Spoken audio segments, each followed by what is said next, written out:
Good morning प्यारे बच्चों। बेटा आज हम साइंस की वर्कशीट नंबर 23 करेंगे। सबसे पहले आपको डेल डालनी है, अपनी क्लास लिखना है, अपना नाम लिखना है और आपकी जो क्लास टीचर है उनका नाम लिखना है। आज का जो हमारा टॉपिक है बेटा न्यूट्रिशन इन एनिमल्स, ठीक है, जो कि हम लास्ट क्लासेस से पढ़ते आ रहे हैं। तो आइए हम एक स्टोरी शुरू करते हैं। An interesting story about stomach, यानी कि पेट के बारे में एक इंटरेस्टिंग स्टोरी है। The working of stomach was discovered by a strange accident in 1822। यानी कि जो स्टमक है बेटा, जो पेट है, उसकी जो वर्किंग प्रोसेस है उसको अचानक से उसकी खोज की गई 1882 में। एक जो आदमी थे उनका नाम था Alexis Saint Martin.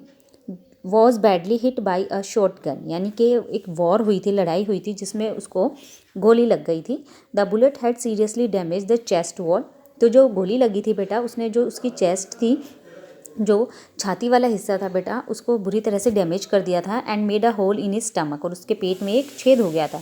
He was brought to an American army doctor. तो उनको अमेरिका के आर्मी जो है उसमें डॉक्टर के पास ले जाया गया, जिनका नाम था William Beaumont. The doctor save the patient.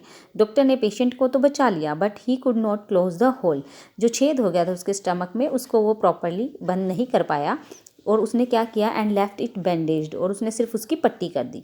ब्यूमॉन्ट took it to as a great opportunity to see the inside of the stomach through the hole. तो उसने क्या किया, जो छेद उसके स्टमक में हो रखा था बेटा, उसने उसके अंदर झाँक कर देखा। He made some wonderful observation, और उसने बहुत कुछ देखा। क्या देखा?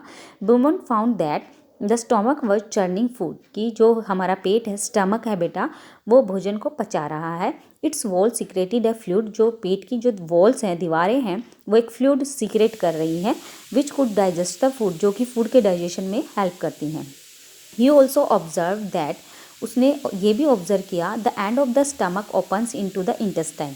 जो स्टमक है, पेट है बेटा, उसका जो एक सिरा है वो कहाँ पर जाकर खुलता है? हमारी स्मॉल इंटेस्टाइन में, after the digestion of the food. और ये कब खुलता है? जब फूड का प्रॉपर डाइजेशन हो जाता है। Inside the stomach is completed, यानी कि फूड की जो डाइजेशन की जो प्रोसेस है स्टमक में जो होती है बेटा, जब वो कंप्लीट हो जाती है तो जो उसकी वॉल्स हैं वो कहाँ पर खुलती हैं? स्मॉल इंटेस्टाइन में। नेक्स्ट है बेटा डायरिया। डायरिया क्या होता है? दस्त लगना, जो कि एक नॉर्मल कंडीशन है, आपने सबने सुनी होगी, या लाइफ की किसी ना किसी फेज़ में सबको हो जाती है। जो चाइल्ड हैं, एडल्ट हैं, या फिर जो ओल्ड एज वाले हैं, सभी को हो जाता है ये। The condition in which a person passes out watery stools, यानी कि जब वो मल जो है फ्रेश जब होते हैं बेटा, बहुत ही पानी की तरह होता है। फ्रीक्वेंटली इज़ कॉल्ड इनडाइजेशन, यानी कि डायरिया बेटा, उसको हम डायरिया कहते हैं जब वो वाटरी स्टूल पास करता है, यानी कि पानी की तरह स्टूल को पास करता है। डायरिया इज़ कॉल्ड दस्त, हिंदी में उसको दस्त कहते हैं। जब बार बार वो दस्त करता है तो उस कंडीशन को डायरिया कहते हैं in Hindi. It may be caused by an infection. जो दस्त है बेटा, उसके लगने का रीज़न इन्फेक्शन भी हो सकता है, फूड पॉइजनिंग भी हो सकती है, और इनडाइजेशन, यानी कि जो अनडाइजेस्टेड फूड है, जो फूड हम खा रहे हैं उसका डाइजेशन अगर प्रॉपर नहीं हो रहा है, या उसको इन्फेक्शन हो गया है, या फूड जो खाया है वो पॉइजन बन गया है, तो फूड पॉइजनिंग, इन सब की वजह से डायरिया होता है। Diarrhoea is a kind of disease, ये एक बीमारी है। It is very common in India. India में ये अक्सर पाई जाती है, पर्टिकुलरली अमंग चिल्ड्रन, सबसे ज़्यादा ये बच्चों को इन्फेक्टेड करती है। Under severe condition it can be fatal. वैसे तो इसका ट्रीटमेंट ईजिली हो जाता है, लेकिन कई कंडीशन में ये बहुत ही नुकसानदायक साबित होती है।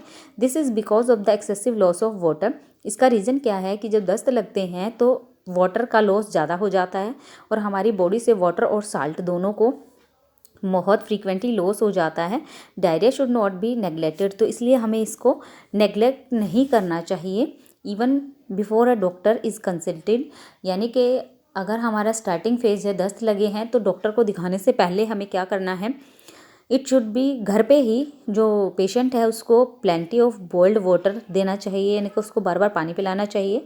और सबसे पहले हमें पानी को उबाल कर ठंडा करना है, और उसमें कुछ चुटकी भर नमक और चीनी मिलानी है। इसको हम कहते हैं बेटा ओरल रिहाइड्रेशन सॉल्यूशन, ORS। ठीक है बेटा, इसको हम जीवन रक्षक घोल भी कहते हैं। Note the loss of water from the body of a person through watery stool, यानी कि जब वो वाटरी स्टूल करता है, यानी कि जब उसको दस्त लग जाते हैं, उसको क्या कहते हैं बेटा? Dehydration. The dehydration of a body can be prevented during diarrhoea by giving oral dehydration solution, यानी कि ORS का घोल देकर हम पेशेंट के जो वाटर का लॉस हुआ है या जो मिनरल्स का लॉस हुआ है उसको रोक सकते हैं। ठीक है बेटा, अभी आपने ऊपर जो पढ़ा है उसके बेस पे क्वेश्चन है। Right the full form of ORS। First का आंसर है ये ORS, oral rehydration solution. First का आंसर है आपका। Name of condition in which person passes out frequent watery stool, तो उसको हम क्या कहते हैं बेटा, डायरिया। ये रहा सेकंड का आंसर। थर्ड है what is diarrhoea, how is diarrhoea caused. The condition in which a person passes out watery stool frequently is called diarrhoea, ये थर्ड का फर्स्ट पार्ट है। तो फिर उसके बाद है हाउ इज डायरिया कॉज्ड, तो इट मे बी कॉज्ड, ये दे रखा, by an infection, food poisoning और इंडाइजेशन, ये आपका थर्ड का आंसर है। फोर्थ है right the name of the person who discovered the working of stomach, तो क्या है, विलियम ब्रूमॉन्ट। ठीक है बेटा, फोर्थ का आंसर। फिफ्थ है how can we make an oral rehydration solution, तो इसमें हम क्या करेंगे, plenty of boiled and cooled water with a pinch of salt and sugar dissolved in it, this is called oral rehydration solution। ये आपका fifth का answer है। आपको ये सभी क्वेश्चन अपनी कॉपी में अटेम्प्ट करने हैं।